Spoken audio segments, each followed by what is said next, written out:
વંદે માતરમ વિદ્યાર્થી મિત્રો, તમારું બધાનું સ્વાગત છે લાલ બાલ ગોપાલ બચ્ચા પાર્ટી ચેપ્ટર નંબર 7 ની અંદર. બરાબર, બહુ સરસ મજાનું ચાલી રહ્યું છે ચેપ્ટર અને બહુ સહેલું પણ છે.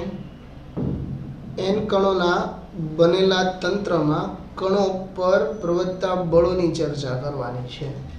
બરાબર, તો હમણાં થોડી વાર પહેલાં આપણે મેળવી ચૂક્યા કે જો તમારી પાસે m1 x1 હોય, જો આનું સમયની સાપેક્ષે વિકલન કરીએ એટલે કે m1 dx1/dt, તો એ ફોર્મ્યુલા શું આપે છે? v1. હવે જો પાછું સમયની સાપેક્ષે વિકલન કરીએ આનું, તો m v1 d/dt, તો તમને શું આપે છે? પ્રવેગ. અને પ્રવેગને શું કહ્યું છે આપણે? બળ. યાદ હશે તમને. તો બળની ફોર્મ્યુલા થઈ ગઈ. એનો મતલબ કે જેટલા પણ ગણ છે ને f1 f2 લખી શકાય. અને અહીં આપણે લખીએ છીએ કે કુલ બળ F બરાબર F1 plus F2 plus dot dot dot plus Fn, જ્યાં F1 એક બળ નથી પણ એક કણ પર લાગતા તમામ બળોના સદિશ સરવાળો છે. બરાબર, આ જ રીતે જો n કણો હોય તો આપણી પાસે સૂત્ર શું થશે? n સુધી જશે. તો એનો મતલબ તંત્ર એટલે સિસ્ટમ, બોડી, પદાર્થ, એમાં ઘણા બધા કણો હોય. એના પર પ્રવર્તતા બે પ્રકારના બળો હોય. એક તો કણો વચ્ચે લાગતું આંતરિક બળ અને એક પદાર્થ પર બાહ્ય બળ લગાડવામાં આવે. બરાબર, બે પ્રકારના બળ હોય. આકૃતિ એને એક બેમાં બતાવવા પ્રમાણે તમે જુઓ. આ આખી બોડી છે, આ તંત્ર છે. એમાં અહીંયાનું દ્રવ્યમાન કેન્દ્ર છે cm, સેન્ટર ઓફ માસ. આ કણાના પર બળ લગાવે, આના પર લગાવે. એક સમય એવો આવે કે પરસ્પર વિરોધી થઈ જાય. જો આ 12 અહીંયા આવી પરિણામી. બરાબર, અને આ બે બળ કેવા થઈ જાય? એકબીજાને અપોઝિટ, કોર્સ વચ્ચે ગયા. એટલે આ F2 અહીંયા વહી આવશે અને F1 અહીંયા વહી આવશે. એના ચતુષ્કોણના પરિણામી સદિશ કાઢો એટલે તમને પરિણામી F મળે. બરાબર, તો કણ 1 અને 2 પર લાગતા. હવે જો આ જ વાતને લખવાની છે આપણે. બરાબર, કણ 1 અને કણ 2, 1 અને 2 અનુક્રમે F1 F2 લાગે. આંતરિક બળો, આ બંને અંદરો અંદર જે બળો લાગે છે આંતરિક બળો છે, અને એના પર બળ આ દિશામાં લાગે. તો તંત્રના ગતિ માટે કણોમાં લાગતું બળ એના દ્રવ્યમાન કેન્દ્ર પર લાગવું જોઈએ, જેથી દ્રવ્યમાન કેન્દ્ર પર લાગે એ જ દિશામાં પદાર્થ ગતિ કરે.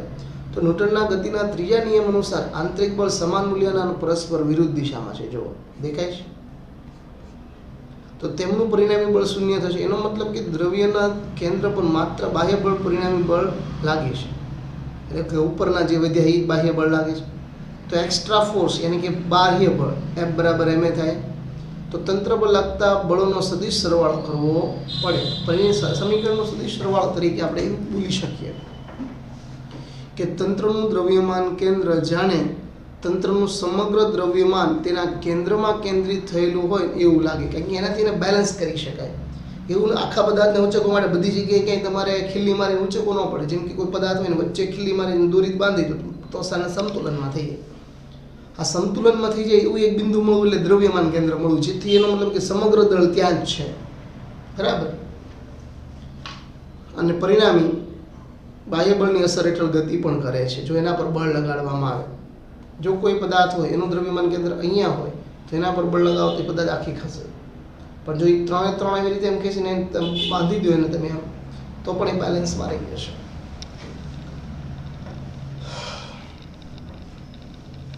આગળ,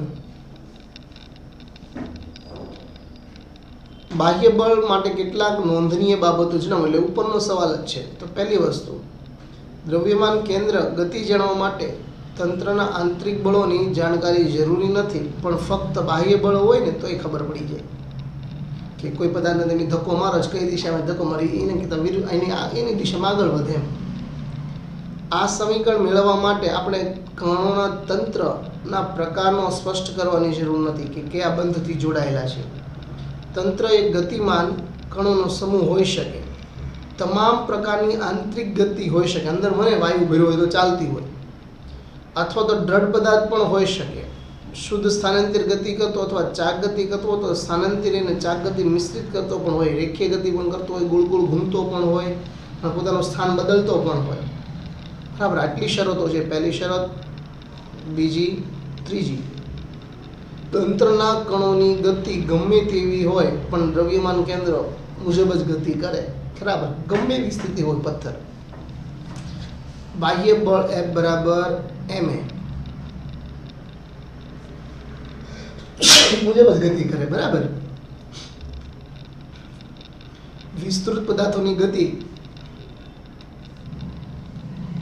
કેવી રીતે મેળવી શકે?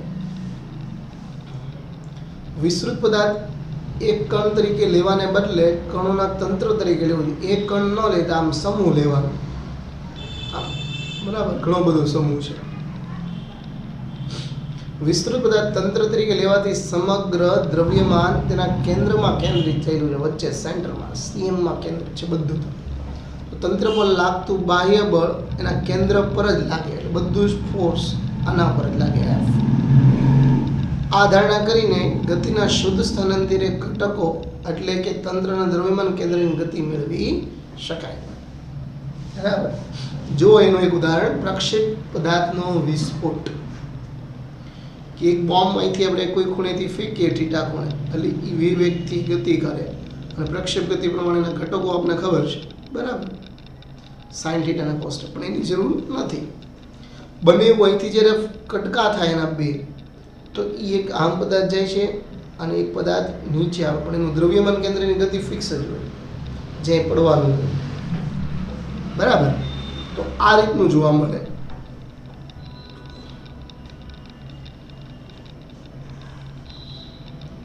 હવે જો આકૃતિમાં દર્શાવેલ ગતિપથ એકવાર સળગાવેલો પરવલયાકાર પથને અનુસરતો એક પ્રક્ષેપગતમાં બોમ્બ ફેંકે છે. હવામાં ફૂટી જાય અને ટુકડામાં વિભાજિત થાય છે. પહેલાં દળ m હતું, એના બે ટુકડામાં વિભાજિત થયું m1 અને m2. પણ એનું જે દ્રવ્યમાન કેન્દ્ર છે ને એ વચ્ચે આવેલું જાય છે, એટલે કે બે વચ્ચેનું અંતર ગમે એટલું વધે પણ એ મધ્ય બિંદુ ઉપર જ હોય. જો અહીંયા બે ટુકડા પડ્યા હોય તો એનું અંતર એના મધ્ય બિંદુ ઉપર જ હોય. આખા બે પડે છે તો પણ એનું મધ્ય બિંદુ આ જ હોય. એટલે આ તમારો થયો સેન્ટરનો માર્ગ. એટલે એ પરવલય આ રીતે જ આખો પૂર્ણ કરશે. બરાબર. તો વિસ્ફોટ થવાના કારણે આંતરિક બળો કે જે દ્રવ્યમાન કેન્દ્રની ગતિમાં કોઈ ફાળો ધરાવતા નથી. અંદર વિસ્ફોટ છે, તાકાત છે, એ કાંઈ ફાળો ધરાવે નહીં, પણ કુલ પદાર્થ પર બાહ્ય બળ જે લાગે છે, ગુરુત્વાકર્ષણ બળ લાગે છે, જે બળનો વિસ્ફોટ પહેલાં વિસ્ફોટ પછી પણ સમાન જ હોય. ગુરુત્વાકર્ષણ કેન્દ્ર જે આના પર લાગતું હતું એ સમાન જ હશે. બરાબર. એટલે બોમ્બ એટલે ખાસ જવાબ જેવો ગુરુત્વાકર્ષણ પહેલાં પણ લાગતું હોય એટલે બાહ્ય બળ થયું, એ વિસ્ફોટ પછી પણ લાગતું હોય, એટલે કે બોમ્બ વિસ્ફોટ થયા પછી દ્રવ્યમાન કેન્દ્ર બાહ્ય બળની અસર હેઠળ પરવલય આકારે જ ગતિ કરશે. કેવા આકારે ગતિ કરશે? આ જે માર્ગ છે આખો એ જ ગતિ કરશે. જો કે વિસ્ફોટ થયો ન હોત તો પણ આ જ પથ પર ગતિ કરતો હોત પદાર્થ, તો પણ આ પથે જ ગતિ કરીને નીચે લેન્ડિંગ કરત. બરાબર. તો દ્રવ્યમાન કેન્દ્ર ભલે ટુકડા નાના મોટા થયા હોય તો એનું પણ એનું સેન્ટર ઉપર જ હાલતું હોય. n કણોના બનેલા તંત્રનું દ્રવ્યમાનનું વેગનું સૂત્ર જે અગાઉ રહી ગયું તો ફરીથી આવ્યું પાછું. પ્રવેગનું પહેલાં બતાવી લીધું.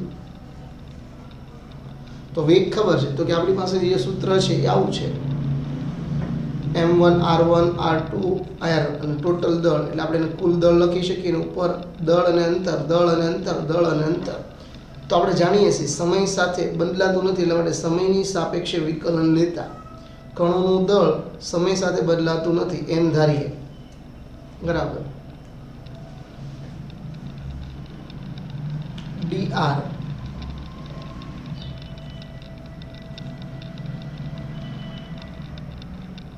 બરાબર dr upon dt is equal to v. તો લખી શકાય કે નહીં? dx upon dt લઉં તો પણ વેગ કહેવાય. તો આ ને જગ્યાએ r મૂકો અંતર તરીકે, કિંમત મૂકશો તો dr dr dr અનુક્રમે તેને શું કહેવાય? v1 v2 vn. એટલે કે આને તમે vn કહી શકો. વેગ સદિશ રાશિ અને બે નંબર હોવાથી એને બે કીધું અને એક નંબર હોવાથી એક કીધું. તો એનો મતલબ આ જે છે એની જગ્યાએ કિંમત મૂકી શકાય v1 v2 vn. તો અહીંયા જો vn આવી ગયો અહીંયા V2 આવી ગયો, અહીંયા V, એટલે આખું તંત્રનું કોનું સૂત્ર બની ગયું? તો આખા તંત્રમાં દળ સિવાય કઈ રાશિ દેખાય છે? તો કે વેગ. તો આ વેગનું સૂત્ર કહેવાય. જો V આવી ગયો, V આવી ગયો, V આવી ગયો. કુલ દળ તો નીચે છે એટલે વેગનું દ્રવ્યમાન કેન્દ્ર વેગનું સૂત્ર કહેવામાં આપણે કંઈ વાંધો નથી. ઝડપથી વાંચી જુઓ બધા સવાલ. 2 મિનિટ આપીએ.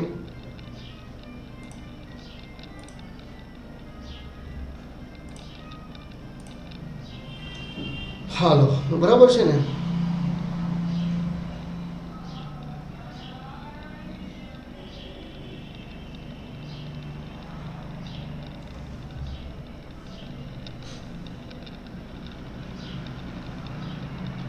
દર્શાવો કે કણોનું તંત્ર કુલ વેગમાન એ કુલ દ્રવ્યમાન અને તમને કેન્દ્રના વેગના ગુણાકાર જેટલું છે. જો વેગ, કુલ વેગમાન એટલે કે p, કુલ દ્રવ્યમાન એટલે m, એના વેગના એટલે p બરાબર mv ના સમપ્રમાણમાં હોય છે.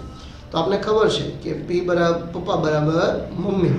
તો કે p1 p2 pn એટલે કે ચોથા પ્રકરણમાં આપણે ભણી ગયા હતા વેગમાન રેખીય p ઇઝ ઇક્વલ ટુ, બરાબર છે ને, વેગ સદિશ રાશિ વેગમાન.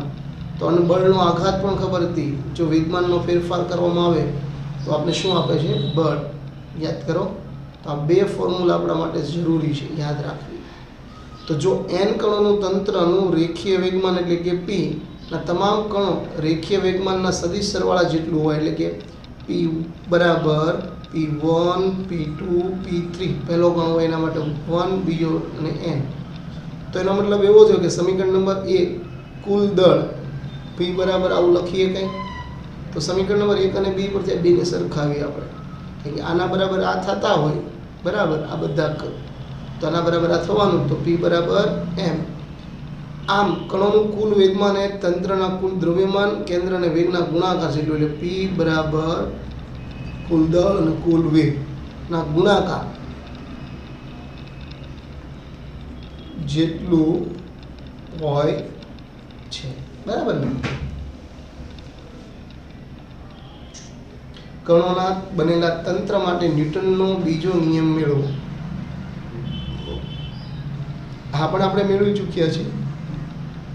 એક લખી નાખવા શું થાય? તો કણોનું રેખીય તંત્રનું રેખીય વેગમાન p બરાબર m અને બંને બાજુ વિકલન લ્યો એટલે dp/dt અને v/ એટલે આને પ્રવેગ કહેવાય, આને બળ કહેવાય. એટલે શું થઈ ગયું? આને f, બરાબર. એટલે એનો મતલબ તમે મૂકી શકો ને એની કિંમત. તો f બરાબર ma. તો આવી ગયો નિયમ. તો એનો મતલબ એવો થયો કે dp/dt ને ma કહેવાય ઇઝ ઇક્વલ ટુ f પણ કહેવાય, બરાબર. તો અહીં સીધી મૂકવામાં આપણે કંઈ વાંધો નથી. એટલે dp/dt બરાબર એક્સ્ટ્રા ફોર્સ કહેવાય બાહ્ય બળને. તો ન્યૂટનના ગતિનો બીજો નિયમ શું કહે છે? તંત્ર પર જ્યાં સુધી બાહ્ય બળ ન લાગે, જો તંત્ર પર પરિણામી બાહ્ય બળ અને તંત્રનું કુલ રેખીય વેગમાનના ફેરફારના દર જેટલું હોય છે. એટલે f is equal to dp/dt. એટલે અહીંયા શું થયું ગુજરાતીમાં? ડેલ્ટા પીના છેદમાં ડેલ્ટા ટી. એનો મતલબ એવો થયો કે p2 માઇનસ p1 ના છેદમાં t2 માઇનસ t1. ફેરફારનો દર કોનો? તો રેખીય વેગમાં. અને આ તંત્ર માટે ન્યૂટનના ગતિનો બીજો નિયમ છે, બરાબર.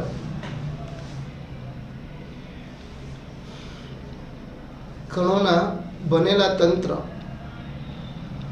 માટે રેખીય વેગમાન સંરક્ષણનો નિયમ લખો અને સમજાવો.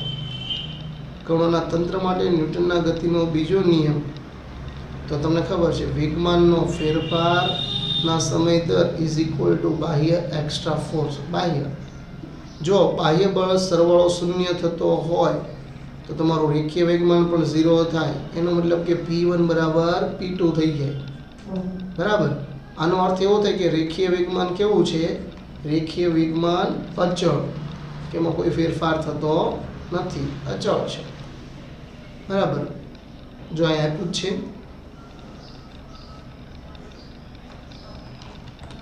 બરાબર. સમીકરણ p બરાબર અચળ અને નીચે 3 અદિશ સમીકરણોનો સમતુલ્ય છે, બરાબર. તો માની ત્રણેય કિંમત લઈએ.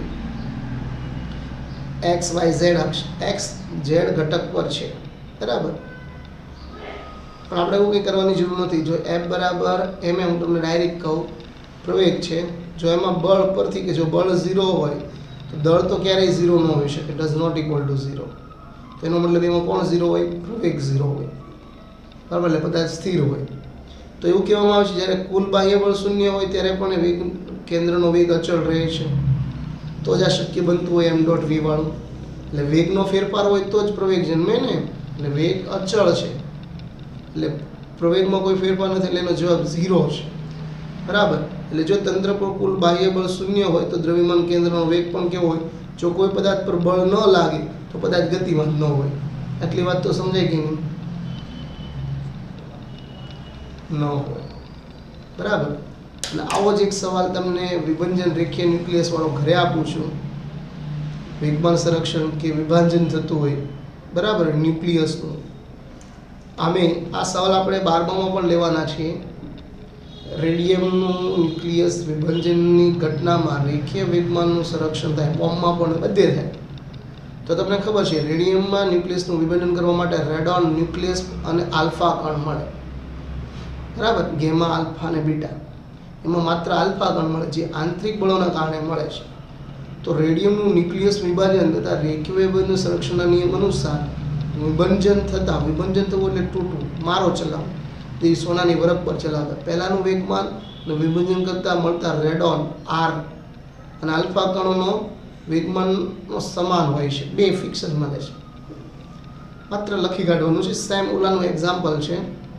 રેડોન આલ્ફા કણ એવી રીતે ગતિમાન હોય છે કે તેનું દ્રવ્યમાન કેન્દ્ર એક જ દિશામાં રહે છે. તમે જુઓ, આલ્ફા કણ અને રેડોન મારો ચલાવ, તેનું દ્રવ્યમાન કેન્દ્ર તો ગતિમાં જ રહે છે, બરાબર. આપણી નિર્દેશ ફ્રેમમાં તે રેડિયમના ન્યુક્લિયસ ક્ષય એટલે વિભંજન સમય સાથે જે ઘટવું હોય એનું આયુષ્ય, દ્રવ્યમાન કેન્દ્ર સ્થિર હોય તો ઉત્પન્ન થયેલા કણોની ગતિ એકબીજાની પરસ્પર વિરુદ્ધ દિશામાં એવી ગતિ કરે કે જેથી તેમનું દ્રવ્યમાન કેન્દ્ર સ્થિર રહે કે બદલાય નહીં, બરાબર. તો ઝડપથી તૈયાર કરવું અને થોડુંક વાંચવું ખરું.